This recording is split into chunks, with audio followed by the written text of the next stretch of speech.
গতিকে যোনে যেনেকৈ পাৰে মিয়াক কষ্ট দিয়ক না, আপুনিও দিয়ক না। ৰিক্সাত উঠিলে 5 টকা ভাড়া হ'লে 4 টকা দি দিব। কষ্ট খালেহে অসমৰ পৰা যাব। ৰাতিটো 9টাত গৈছিলে, মইতো কওঁ মিয়াক কষ্ট দিব ৰাতি 12টাতো যাওক ক'ৰবাত যাব খুজিলে। এইবিলাক কোনো ইছ্যু টিছ্যু নহয়। হিমন্ত বিশ্ব শৰ্মা আৰু বিজেপিয়ে ডাইৰেক্ট মিয়াৰ এগেইনষ্টত আছে। नाज़रीन अस्सलाम वालेकुम, खबर तजिया में आपका खैरमकदम है। आसाम के वज़ीर आला हेमंत बिस्वा शर्मा ने न सिर्फ एक पूरी बिरादरी को निशाना बनाया बल्कि आवाम को खुलेआम ये नुस्खा भी बता दिया कि नफ़रत को रोज़मर्रा के मामूल में कैसे बदला जाए।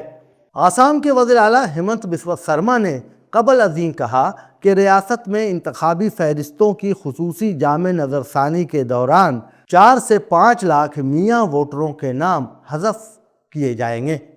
उन्होंने न सिर्फ इस इक़दाम का दिफा किया बल्कि ये भी कहा कि हेमंत बिस्वा शर्मा और बीजेपी बराह रास्त मियाँ के ख़िलाफ़ हैं और अवाम को तलक़ीन की कि वो इस बरादरी को हर मुमकिन तरीक़े से परेशान करें, क्योंकि जब तक उन्हें मुश्किलात का सामना नहीं होगा वो आसाम नहीं छोड़ेंगे।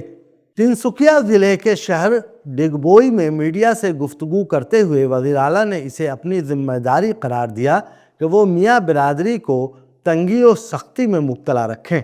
वाज़ेह रहे कि आसाम में मियाँ की इस्तिलाह बंगाली बोलने वाले मुसलमानों के लिए तहक़ीर आमेज़ मानों में इस्तेमाल होती है। वज़ीर आला ने कहा कि वोट चोरी का मतलब ये है कि हम मियाँ के कुछ वोट छीन रहे हैं। उसूलन उन्हें आसाम में वोट डालने की इजाज़त ही नहीं होनी चाहिए बल्कि बांग्लादेश में वोट देना चाहिए। उन्होंने मज़ीद दावा किया कि जारी खुसूसी नज़रसानी के दौरान हज़ारों बंगाली बोलने वाले मुसलमानों को भेजे गए नोटिस इसी हिकमत अमली का हिस्सा हैं। वज़ीर आला ने बीजेपी कारकुनों और हत्ता के सहाफ़ियों तक को पैगाम देते हुए कहा कि जितनी शिकायत दर्ज हो रही हैं वो मेरे हुक्म पर हो रही हैं। मैंने कहा है कि फॉर्म 7 भरवाओ ताकि उन्हें दौड़ धूप करनी पड़े, परेशान हों और समझें कि आसाम के लोग अब भी ज़िंदा हैं। रियासती अखलाकियात के ताबूत में आखिरी कील साबित होता है। जो भी जिस तरह परेशान कर सकता है करे। आप भी रिक्शे का किराया 5 रुपए हो तो 4 रुपए दीजिए। ये महज बयान नहीं, ये अवाम को अक़लियत के ख़िलाफ़ इखलाकी जुर्म पर उकसाना है।